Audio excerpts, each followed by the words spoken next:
मैं राहुल की तीसरी पत्नी थी, परंतु मुझे बिल्कुल भी पता नहीं था कि मैं उसकी तीसरी पत्नी थी। जब मेरी शादी होकर 2 महीना हुआ तभी मुझे पता चला। फिर उसके बाद जो हुआ वह सब जानने से पहले वीडियो को लाइक और चैनल को सब्सक्राइब करें। हेलो फ्रेंड्स, मेरा नाम नेहा है। मेरा जन्म मुंबई के बांद्रा एरिया में हुआ था। मैं मुंबई की रहने वाली हूँ। मैंने पढ़ाई भी मुंबई से कंप्लीट की थी। मेरे परिवार में मेरे मम्मी पापा और छोटा भाई है। मैं अभी 23 साल की हूँ।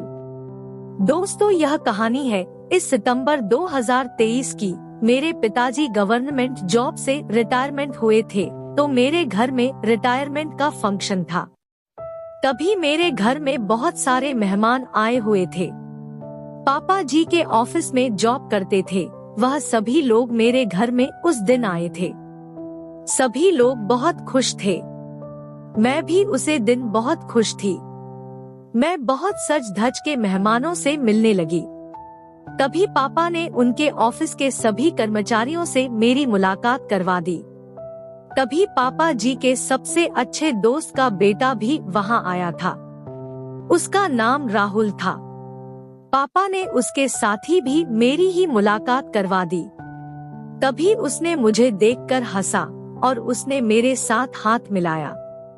तभी उसने मेरे मम्मी पापा के सामने अपनी तारीफ की और अपने अचीवमेंट के बारे में मेरी मम्मी पापा को बताया।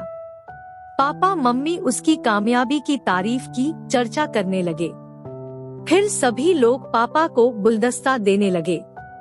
तभी राहुल मुझे ही दिखता रहता था।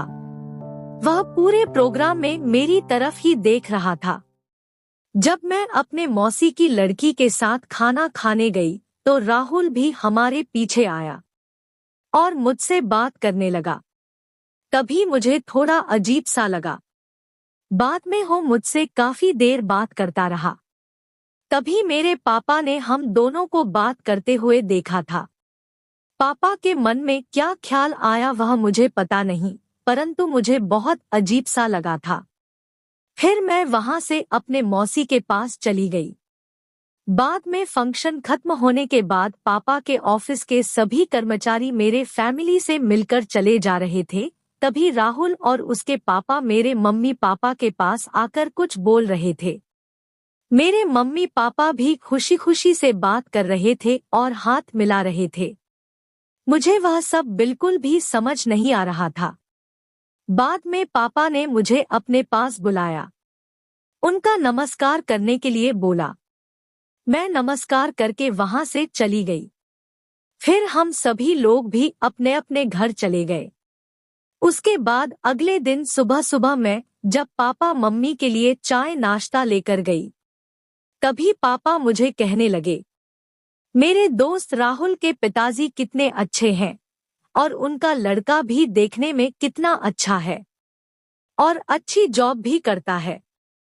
यह सब सुनकर मुझे काफी अलग लगा। फिर दोपहर को मम्मी खाना बना रही थी। अभी मम्मी मुझे बोलने लगी, राहुल के घर वाले बोल रहे थे कि आपकी लड़की नेहा हमारे घर की बहू बन सकती है क्या? यह बात सुनकर तो मेरे पूरी तरह से होश ही उड़ गए।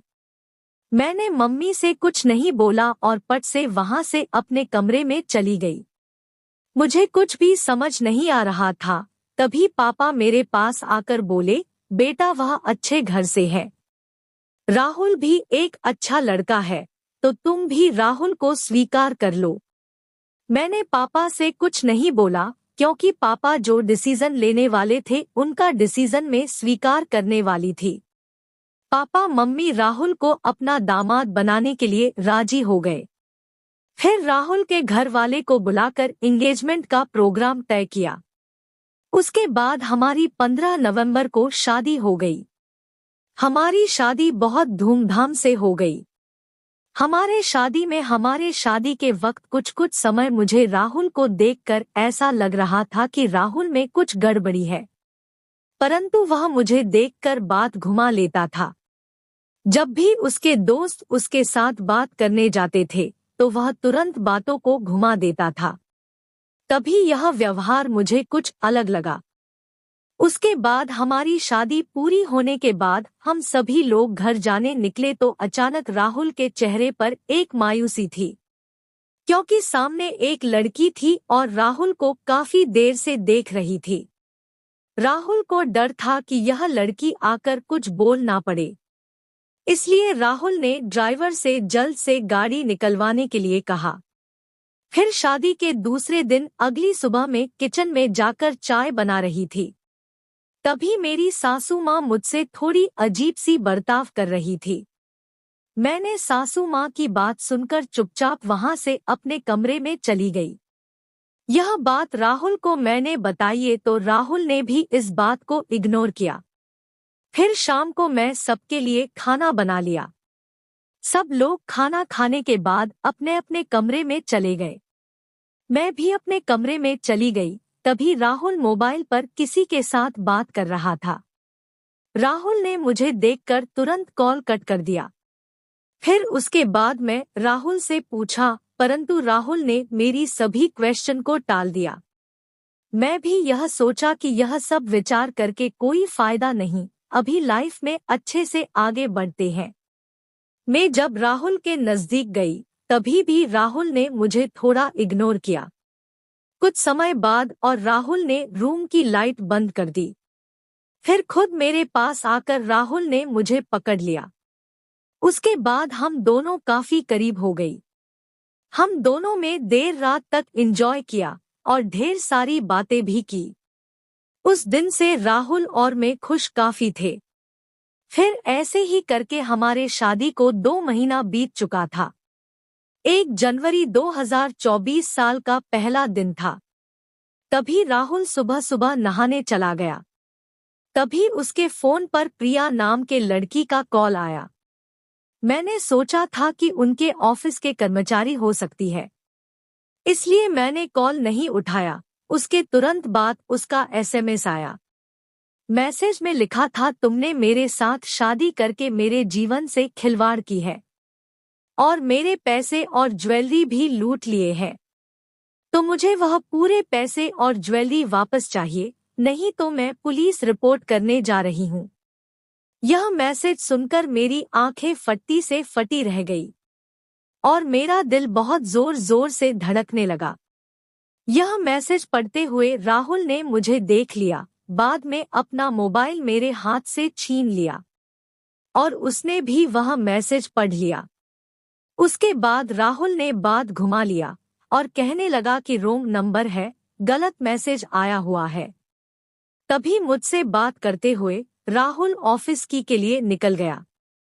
मैंने वह नंबर अपने मोबाइल में ले लिया था और राहुल ऑफिस में जाने के बाद इस नंबर पर मैंने कॉल किया और सब प्रिया ने मुझे बता दिया था कि राहुल ने तुम्हारे साथ ही नहीं, इससे पहले मेरे साथ और एक और लड़की थी, आरती, उसके साथ भी शादी हुई थी।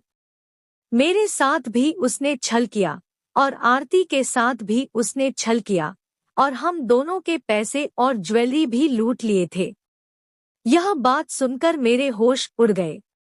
यह सब मैंने अपने मम्मी पापा को बताया। मम्मी पापा काफी टेंशन में आ गए थे और बहुत ज्यादा रो भी रहे थे। यह बात सुनकर मम्मी पापा अगले दिन हमारे घर आए और राहुल के मम्मी पापा से जोर जोर से बात करने लगे। तुमने यह सब हमको पहले क्यों नहीं बताया? मेरी बेटी की जिंदगी तुमने क्यों खराब की? उसके मम्मी पापा भी मेरे मम्मी पापा से जोर जोर से बात करने लगे। उसे दिन का माहौल पूरा गर्म था, पूरी बातों बातों में बात बिगड़ गई थी। पापा ने तुरंत पुलिस स्टेशन में फोन करके पुलिस को वहां बुला लिया था। मैं भी प्रिया से बात करके प्रिया और आरती को वहां बुलाया था। प्रिया और आरती ने पुलिस को सब बातें बता दी। तभी पुलिस ने राहुल और राहुल की मम्मी पापा को जेल लेकर गई। तो दोस्तों, कभी भी अपने परिवार के किसी भी लड़की की शादी करवाने से पहले लड़के के बारे में पूरा जान लीजिएगा और कभी भी शादी करने के लिए घई मत करिए। यह थी आज की एक सच्ची कहानी। यहाँ एक सच्ची कहानी से आप सभी लोगों को कुछ सीख मिली होगी, तो वीडियो को लाइक जरूर करें और चैनल को सब्सक्राइब जरूर करिए। मिलते हैं और एक सच्ची नई कहानी के साथ। धन्यवाद।